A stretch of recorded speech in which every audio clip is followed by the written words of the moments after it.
Emmanuel Dupuis, je me tourne vers vous. Est-ce que l'amitié maroco-américaine, qui est fondée sur des liens solides, on vient de le rappeler, alors quelles sont les perspectives de développement de cette relation entre une puissance mondiale et un pays leader sur le continent africain dans plusieurs domaines?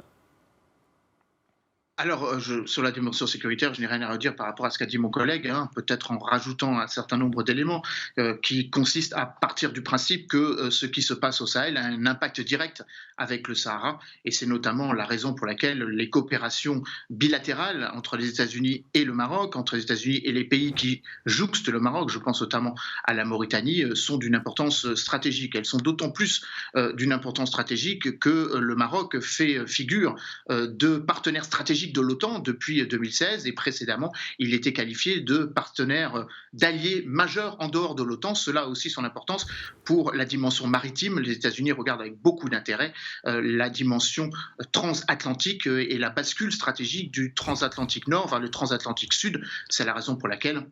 les 3416 kilomètres de côte du nord jusqu'au sud du Maroc sont évidemment un des éléments qui confortent la reconnaissance américaine des provinces du Sud. Mais il y a évidemment la dimension économique, vous avez raison de le rappeler. La nouvelle administration qui va se mettre en place ressemble comme deux gouttes d'eau, si j'ose dire, à celle de Bill Clinton, qui avait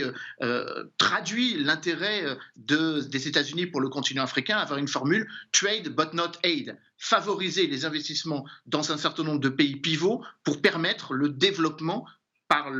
capillarité, si j'ose dire, sur d'autres marchés. C'est la raison pour laquelle l'initiative Prosper Africa ou Power Africa, qui avait été mise en place par Barack Obama, avait besoin d'une matrice, avait besoin, si j'ose dire, d'un berceau.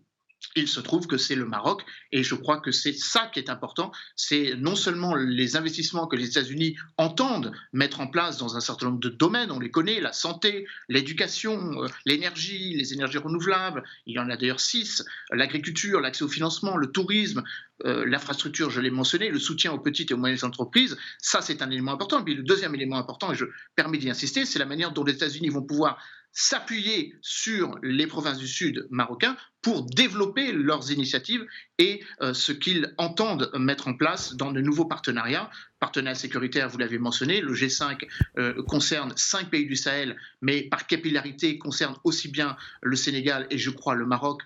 parce que un des chefs, notamment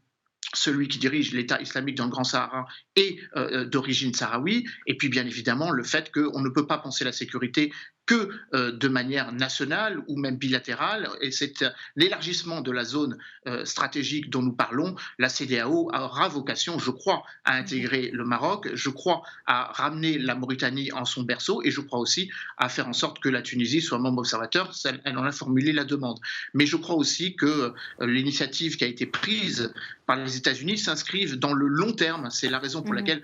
il faut avoir à l'esprit que la prochaine administration n'a aucun intérêt à revenir sur la décision, certes tardive, de l'administration